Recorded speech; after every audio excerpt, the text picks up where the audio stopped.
Hello everyone. हमने यहाँ तक देख लिया था बाह्य प्रयत्न में घोष, सघोष, अघोष, महाप्राण, अल्पप्राण, ये डिटेल में हमने देख लिया था, हमने एक्सप्लेन किया है। ये हम देखने वाले हैं आज उच्चारण स्थान के आधार पर ध्वनियों का वर्गीकरण। उच्चारण स्थान यहाँ पे कंठ से उच्चारित ध्वनियाँ, कंठ से कौन कौन सा स्वर और व्यंजन। तो स्वर में अ, आ और विसर्ग वाले जो हैं वो कंठ से हैं, जैसे अह, क, ख, ग, घ, क और ये क भी, यानी कि नुक्ता वाला क, नुक्ता वाला ख, क, क, ख, ख, ग, ग, घ, अंग, ह, ये सारे व्यंजन कंठ से हैं। तालु से यानी तालव्य ध्वनियाँ ई, ई, च, छ, ज, ज, झ, ञ, य, श, यानी च की पूरी लाइन, च वर्ग पूरा, और य, श, ये तालु वाली है। मूर्धा से तो री, री, ट, ठ, ड, ड़, ढ, ढ, ढ, ण, श, यानी जो मूर्धा है वो ट वर्ग का पूरा है और श। दंत से उच्चारित ध्वनियाँ, तो दंत से त से लेके न, त वर्ग पूरा, वो दंत वाले हैं, यानी जहाँ पे दांत टच हो रहा है वो दंत ध्वनि हो गई। जहाँ पे कंठ से आवाज़ निकल रही है वो कंठे हो गया, वो आपको समझना पड़ेगा। अब ओठ से यानी जहाँ पे लिप्स, जैसे लिप्स मिल रहे हैं, लिप्स के हेल्प के बिना आप नहीं बोल सकते, वो ओष्ठ हो गए, ओष्ठ।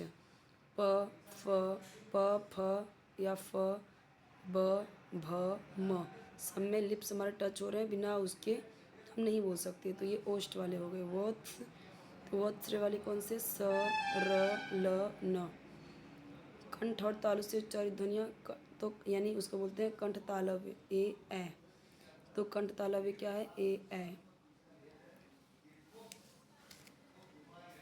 कंठ और ओष्ठ से उच्चारित, कंठ और ओठ दोनों इसमें आ रहे हैं, तो औ, यहाँ पे आप देख रहे हो लिप्स को ऊपर करना पड़ रहा है, औ, ओ, औ, यानी अगर आप लिप्स की हेल्प ना लो तो ये ना बोल पाओगे। स्वर यंत्रमुखी काकल्य, यहाँ पे व्यंजन में ह है, स्वर में कुछ भी नहीं है, ठीक है। और दंतोष से उच्चारित ध्वनियाँ, यहाँ पे स्वर में कुछ भी नहीं है, व। दंतोष्ठ क्यों बोला, व, यहाँ पे क्योंकि दांत और ओठ मिला के बोल रहा है, व, तो दांत और ओठ मिल रहा है, ठीक है, दांत से लिप्स मिक्स हो रहे हैं, व, तुम्हारे दांत किससे मिल रहे हैं, व से, व बोल के देखिए।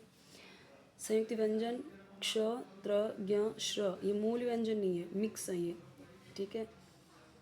जैसे क और श, क्ष बन रहे हैं, त और र, त्र, और यहाँ पे आधा ज और य मिलके ज्ञ, श और र मिलके श्र बन रहे हैं, तो ये आपको ध्यान देना है। द्विगुण व्यंजन, तो द्विगुण व्यंजन में देखो ड और ढ के नीचे, ये तो बताया था पहले से। अयोगवा ध्वनियाँ कौन कौन से हैं, ये वे ध्वनियाँ हैं जो न स्वर है और न ही व्यंजन। अयोगवाह क्या होते हैं, ना ही स्वर होते हैं ना व्यंजन। ये स्वर इसलिए नहीं है कि इनकी स्वतंत्र गति नहीं है, और व्यंजन इसलिए नहीं है कि ये स्वरों के बाद आती हैं, उनसे पहले नहीं, ठीक है। अब उसमें ऐसी 3 ध्वनियाँ हैं, जो अयोगवाह ध्वनियाँ हैं उसमें 3 हैं, अनुस्वार, अनुनासिक, विसर्ग। पहले अनुस्वार देख लेते हैं। अनुस्वार एक नासिक की ध्वनि है जिसके ऊपर चंद्राकार है, ठीक है। नहीं, अनुस्वार होता है जो आपका डॉट वाला रहता है, अनुनासिक होता है, नासिक जो नाक से होता है वो चंद्रकार बिंदी। अनुस्वार ये नासिक की ध्वनि है। अनुस्वार का अर्थ है अनु प्लस स्वर, अनुस्वार ना तो स्वर बाद में आ रहा है, अनु प्लस स्वर यानी अर्थात स्वर के बाद आने वाला।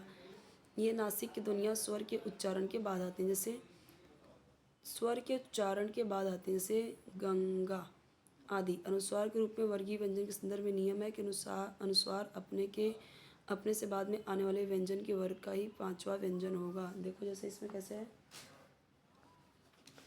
अब जैसे इसे आप गंगा पढ़ रहे हो पर इसे गंदा पढ़ रहे हो, यहाँ पे न पढ़ रहे हो। यहाँ खम्भा वही डॉट है पर हम इसे म पढ़ रहे हैं, खम्भा। यहाँ पे गंजा, तो ये हम कैसे समझते हैं, जैसे ये ग है, गंगा, ग के पहले वाला, ग के पहले क्या आ रहा है, डॉट आ रहा है, गंग, अंग की मात्रा कब आ रही है, ये ग के पहले। तो यहाँ पे उसका जो पांचवा होता है ना, पांचवा व्यंजन, जैसे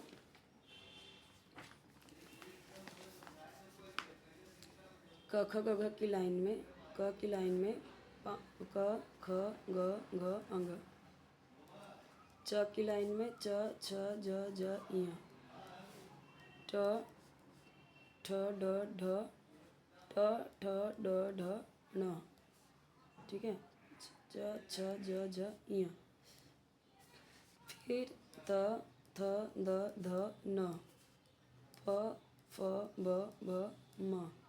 तो पांचवा जो है, ठीक है, उसी का ये हम लेंगे। जैसे अब यहाँ पे गंगा है, तो ये जो लास्ट में आया ग, तो उसका पांचवा अक्षर हमें लेना है, तो अंग आएगा, अंग, तो ऐसे अंग लिखा है। संस्कृत में ऐसे ही लिखा हुआ मिलता था हमें, मतलब अंग और ग को मिक्स करके।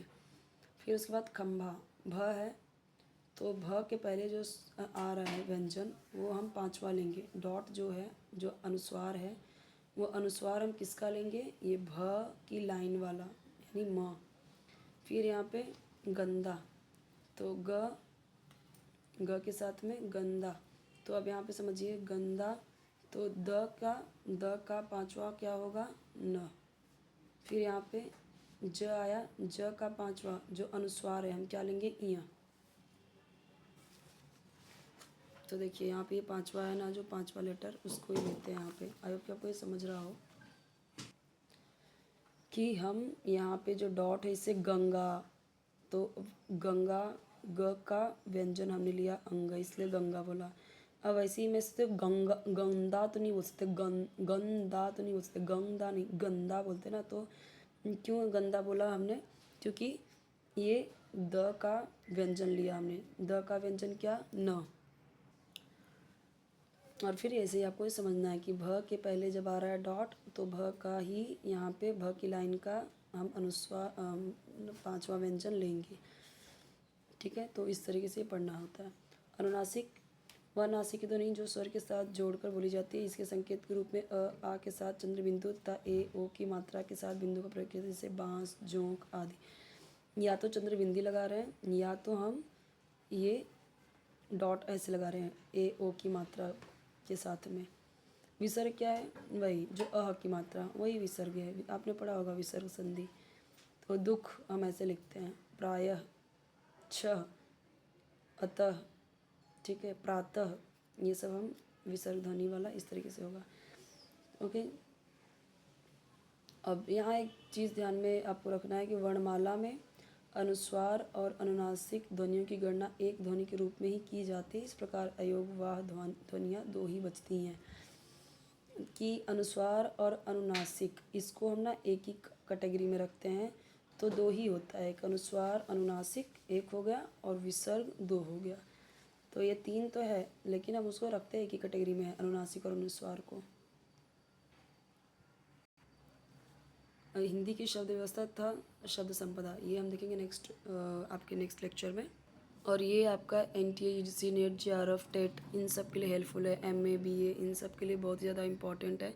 कोई भी कॉम्पिटिटिव एग्ज़ाम जो आप हिंदी का देने वाले हैं, उन सब के लिए बहुत ही ज़्यादा इंपॉर्टेंट है, ठीक है। तो आप इसे, इसके पहले के सारे अलग से प्लेलिस्ट है, तो उसमें आप देखोगे तो आपको मिल जाएगा सारे, ठीक है। तो इसके पहले के सारे आप देख सकते हो, जो भी आपको नीड है। उसके अलावा आपको कोई भी चाहिए किसी भी टॉपिक पे, तो आप कमेंट में बताइए।